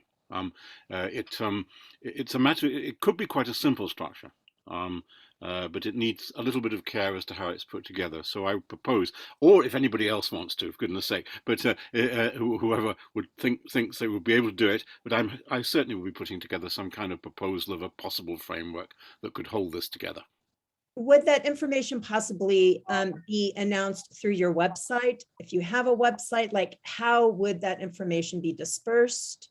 Well, I think that what we'd first of all is if we can use the communication that we have through this panel and this public, would be if we're able to do that. And then I think that my colleagues, for example, the producers of the opera circus, a wonderful group of people, I know that they would offer help and support. I think Tina Ellery would do that. Producer Robert Golden would help us with that. So I'm optimistic we can get this working. It's a simple idea. It's a bit of a trick. But it could work. Inshallah. Wonderful. Just 1 second. There was a hand up by Ayşe Bura, and I was trying to make her a co-host so that she could also turn on her video, but I believe that's not going to happen. I see another hand right now, Ayşe Yönder. Would you like me to make you a co-host so you can turn on your video, Ayşe Yönder? Or would you like to just talk from the microphone?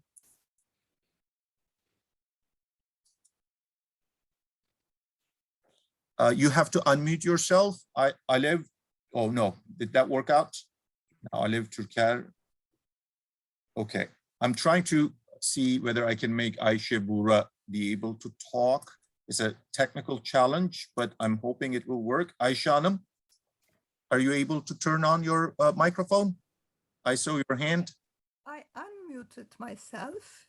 Oh, yes, please. Would you also like me to make you a co-host so people can see you? Because right now, all we hear is your voice. But if that is your preference, it's totally fine.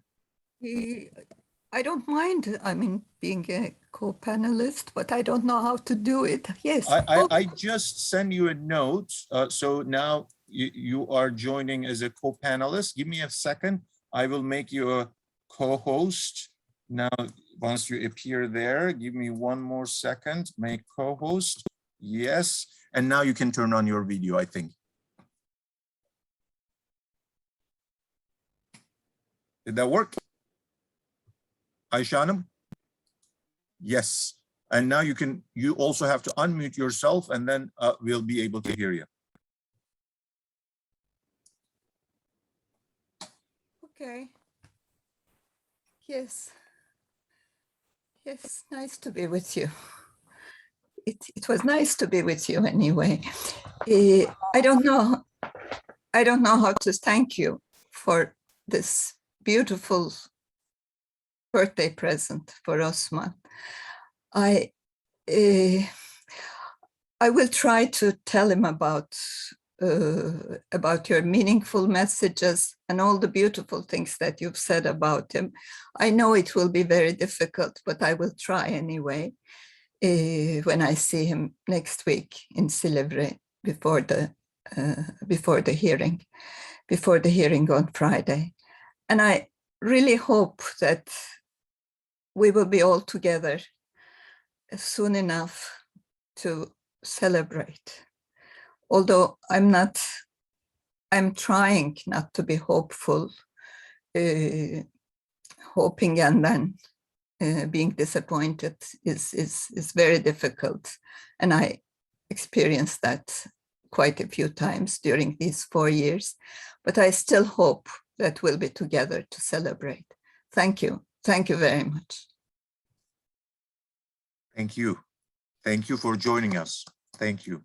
Thank you. And may you have more patience. And as you say, it's difficult to get hopes up, but thank you. Thank you for joining us.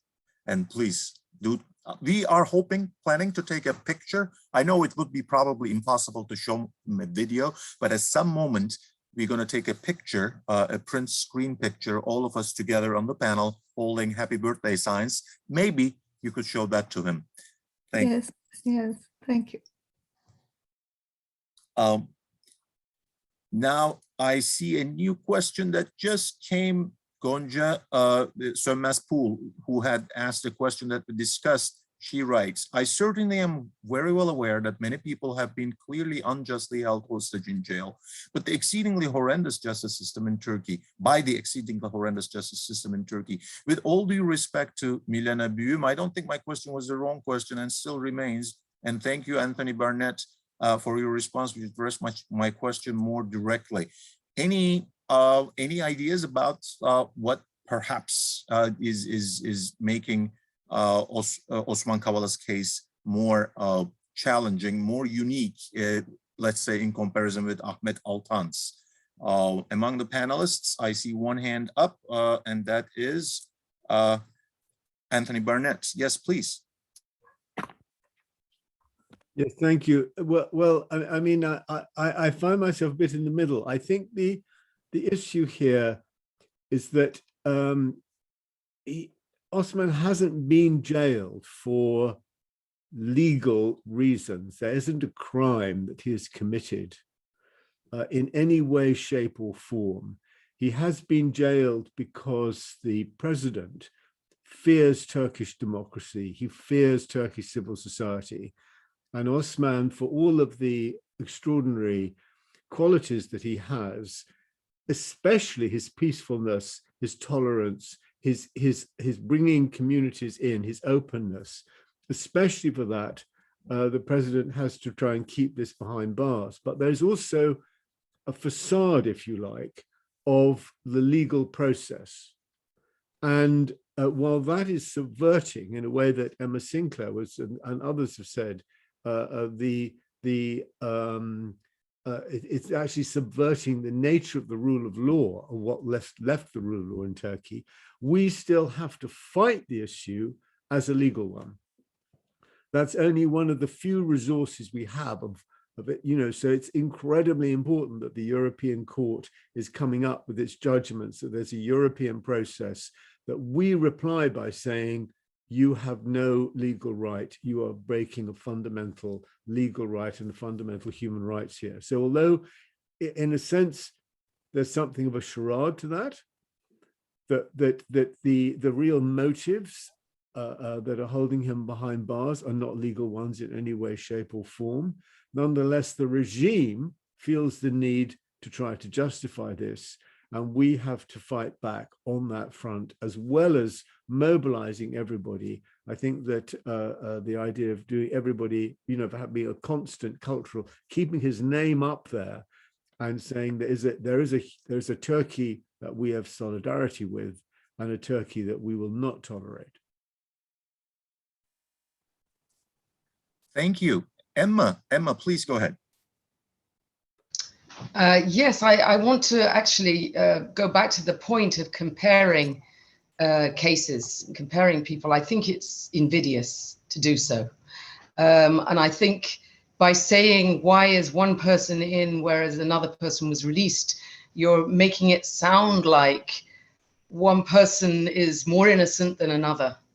And what we're seeing here is, Ahmet Altan, as absolutely as Milena said, was in for over 5 years. And his case was a completely bogus case as well. Motivated by personal feelings of wanting revenge by the president, probably. And I think there are all sorts of different motivations in these cases, which it's impossible for us to fully understand about why some individuals are picked on particularly, but it's not good to compare the cases like that. If this one's out, this one, why is this one in? That isn't going to be, there's no logic to this. And I think,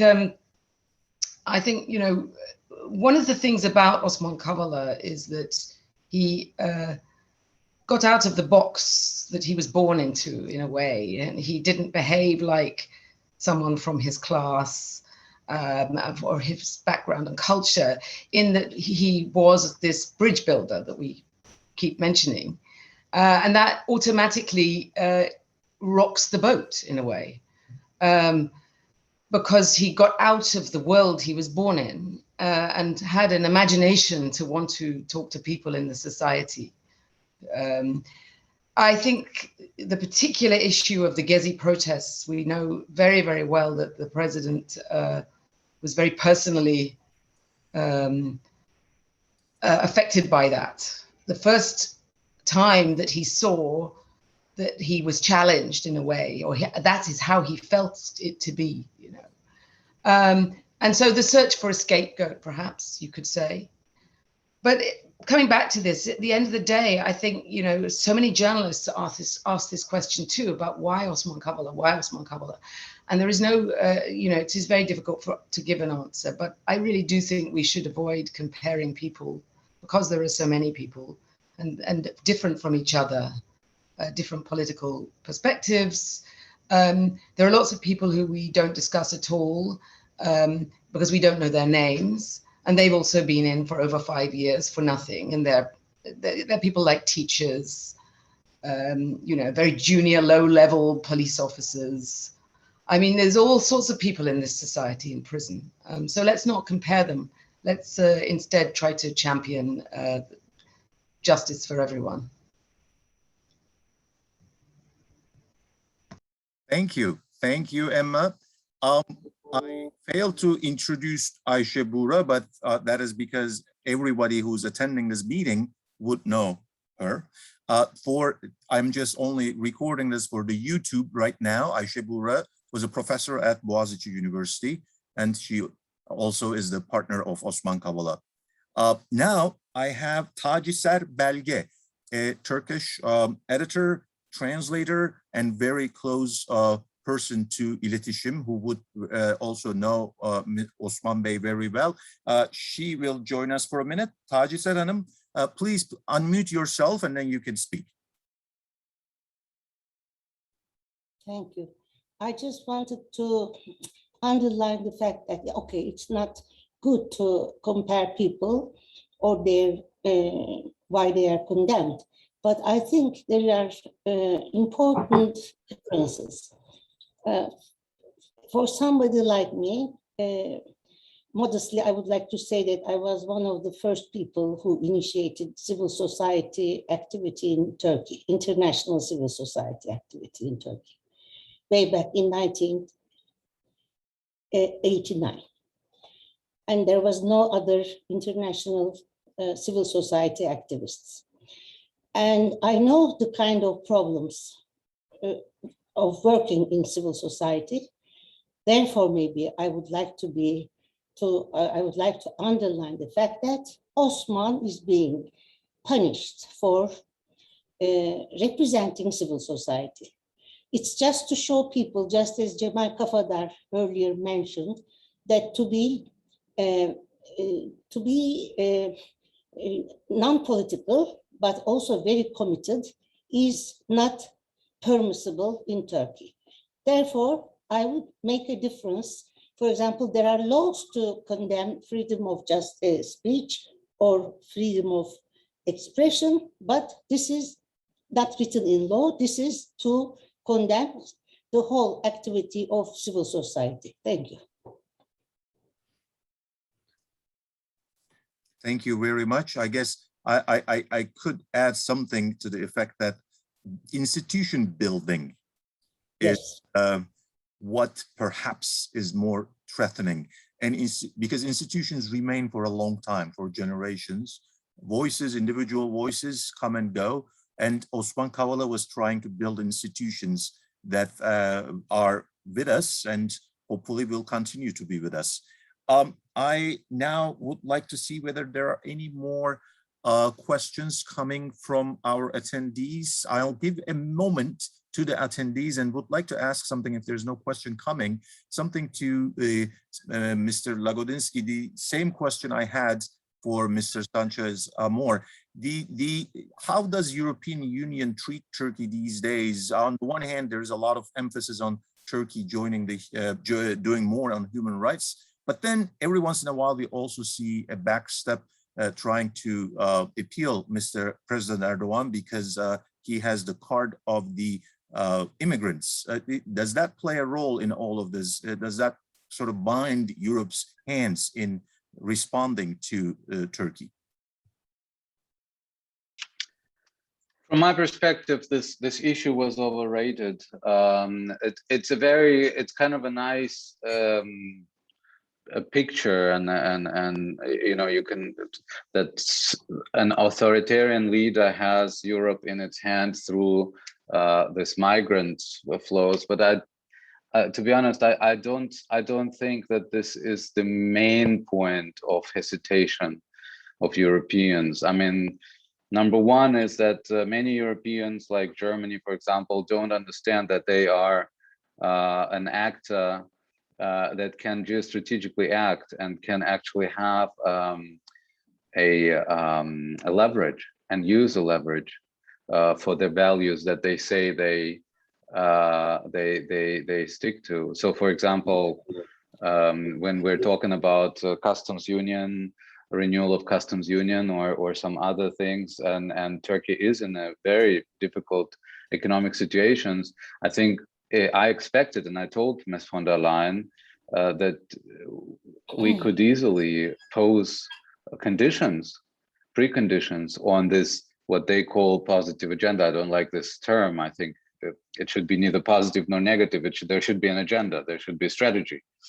And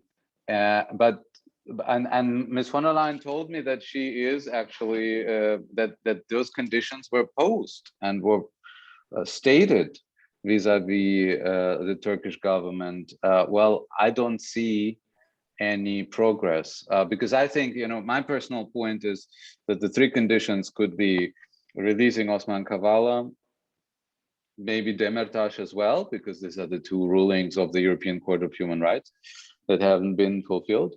And we need also to look at the functionality of this institution. Number two, moving back towards Istanbul Convention, rejoining the Istanbul Convention. I think this would be also an important sign. And number three, stopping the procedures against HDP as one of the most important opposition parties. You know, moving forward on one of the three agendas would be a tangible sign, because, you know, we cannot expect that Turkey becomes democratic instantaneously, but we need a sign, a credible commitment that something happens, and not just some strange human rights plans that never materialize.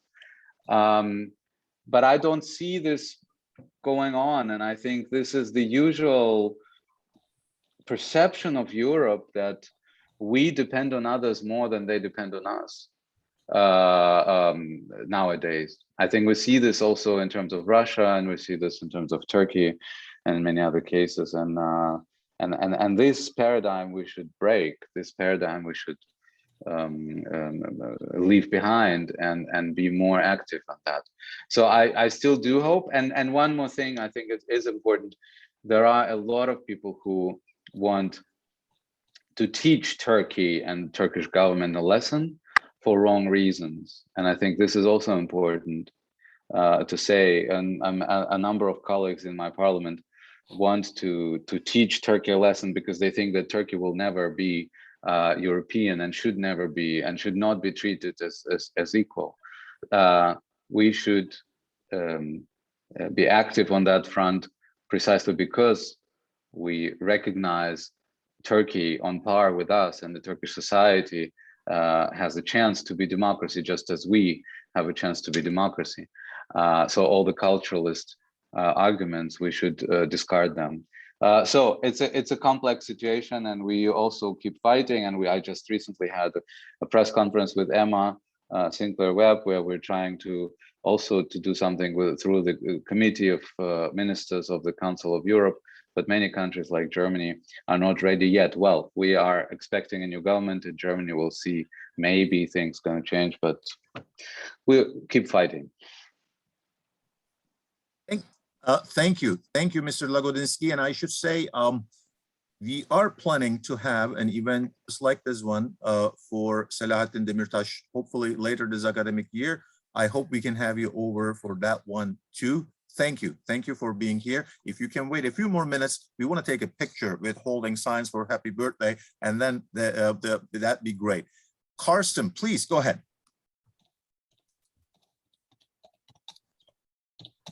That was just a comment to what Sergey Lagodinsky just told us. I think that it's a very important point that we should be aware in Europe that we have a back history, a back catalog, reaching back to the collapse of the Ottoman Empire, of a very sort of arrogant handling from the European side, where we both demanded reforms from the Ottomans and at the same time attacked the integrity of the Ottoman Empire. And that still echoes and can be used as a frame of reference by the regime when they want to discard the criticisms for human rights violations. So I think that historic awareness is very important for us. And I totally support that we should not in any way, let's say, go into this as in a way where we present Europe as having higher standards, as being culturally, morally superior. So a bit of let's say, historic awareness would do us good here. Thank you. Thank you, Carsten. Among the attendees, there was a hand at some point, and then the hand disappeared. I believe it might have been Alev Türker. I may be wrong, I might be right, I'm not quite sure. I just don't want to miss anyone. If Alev Türker would like to say a few things, please go ahead. If I made a mistake, then Carol has a question in the Q&A that she will bring up. I don't see a hand among the attendees. Yes, please, Carol, you go ahead. Okay, so we have a question from Roberto Santoro. He asks, can you please tell us about the mobilization of the opposition parties in Turkey in support of Osman Kavala? Has any official position been taken with regard to his detention? And if so, do you think enough commitment has been shown to urge Mr. Kavala's release? 1 second before that answer, Mr. Lagodinsky just let us know that he has to leave as a politician. He has a tight schedule. Let's do the holding the signs for happy birthday all together. I'm going to change the view to a gallery view so that all of us are together on the screen. And if you all could hold your birthday, happy birthday wishes together, we'll take, okay, now how do we do this? I think I need to do with a Alt and print screen. That's what I'm gonna do. That's why I'm not holding a sign. You all hold your signs, all right? And I'm gonna take a few more if you don't mind. Okay, I think everybody was here. I really appreciate that. Now we can go back to speaker view and go back to the question Carol just read. Anybody would like to answer it? This is about the mobilization of the opposition parties in Turkey in support of Osman Kavala. Has any official position been taken? I'm just repeating it because I ended up cutting the question. Has any official position been taken with regard to Mr. Kavala's detention? If so, do you think enough commitment has been shown to urge Mr. Kavala's release? Thank you in advance. Among the panelists, is there a hand? No one would like to respond to this? Kati, yes, please, please. Of course, I was waiting for a person from Turkey to answer this question, but there's probably no one dares to answer the question. Let me say how I look at it. I think a lot more attention should have been given from the start, not just by political parties, but also by the business community in Turkey about Osman's imprisonment. And for all kinds of reasons we can understand or not understand. Yes, of course, there have been voices, but I'm sure the people living in Turkey know it much more. But it's actually, it should have been much more, should have been much more vocal. Because whoever I spoke to, for instance, from business, big business associations in Turkey in the last years, everyone knew Osman and everyone was concerned and thought he was unjustly imprisoned. The same people saying this behind closed doors are not saying it out in the public. I met so many Turkish diplomats who are ashamed for Osman being in prison. But it's the same people who don't dare to say this out loud. And I think the same applies for many parts of Turkish society. And it's not for me to judge. I don't live in Turkey. I would not face any consequences of speaking out, except for some press headlines in Turkish media. So I'm not judging people who don't do it living in Turkey, but I think, you know, the answer, actually, the question, the person asking the question probably already knew the answer, that yes, I think there should have been much more vocal voices from main political parties, from civil society. There have been always, as you can see tonight as well, but also from business, and it has been much too silent to my taste. Thank you. Thank you so much, Kati. Carol, do you want to read the next question? Yes, I'll do that. So the next question is still sort of taking up Carsten's remarks. Maureen Freely asks, how can we in this network advance this awareness of Europe's historical role in the Ottoman Empire and Turkey beyond this network?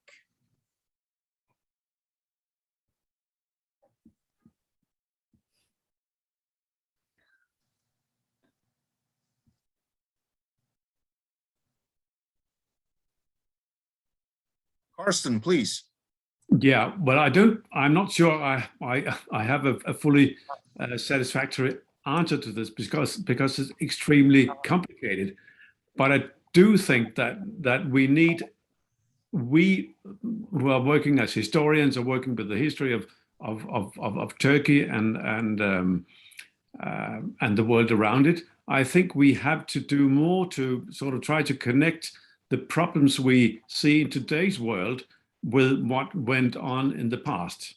I think we still in Europe and in much of the West, we do not understand how the collapse of these huge multi-ethnic empires, which happened after the First World War, how they affect politics today, how they affect the kinds of conflicts that we live with in the much of the Maghreb and Middle East area. We don't understand those without understanding also the history, which goes before the collapse around 100 years ago.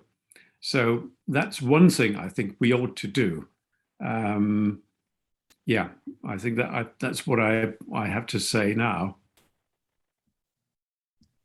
Thank you, Carsten. I think part of the job is done by historians who look at, Europe's sort of attitudes to the Ottoman Empire and publish on them things that relate to Orientalism and things, other prejudices European diplomats had toward the Ottoman Empire and Turkey.